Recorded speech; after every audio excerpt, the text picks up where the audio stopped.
Hello friends, 31st night mini blog అయితే upload చేస్తున్నాను.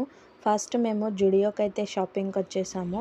ఇక్కడ కలెక్షన్ బాగుంటుందని అనుకున్నాను, బట్ లోపలికి వెళ్ళి చూస్తే కలెక్షన్ ఏం పెద్దగా లేదు.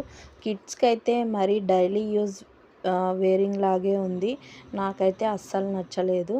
సరే అని చెప్పేసి ఇక్కడ నుంచి వేరే షాప్కి అయితే వెళ్ళాను. ఎవరికి తీసుకున్నా తీసుకోకపోయినా పిల్లలకైతే బట్టలు తీసుకోవాలి కదండి. సో అందుకనే చూశాను, కిడ్స్కి బాగాలేవు. తర్వాత మేము కేక్ షాప్కి అయితే వచ్చేసాము. ఆల్రెడీ ఇక్కడ కేక్స్ అన్నీ రెడీగా ఉన్నాయి, 1 kg, హాఫ్ kg. సో ఇక్కడ కూడా క్రౌడ్ ఎక్కువగా ఉంది. బెంగళూరులో చాలా గ్రాండ్గా సెలబ్రేట్ చేస్తున్నారు అందరూ. సో ఫైనల్గా మేమైతే చాక్లెట్ ఫ్లేవర్ కేక్ని అయితే తీసుకున్నాము, వెనిల్లా ఫ్లేవర్. ఇదే ఆ కేకు. ఆటోమేటిక్గా 12 o'clock అయిపోయింది. కేక్ కట్ చేసాం. Happy new year. For more videos subscribe.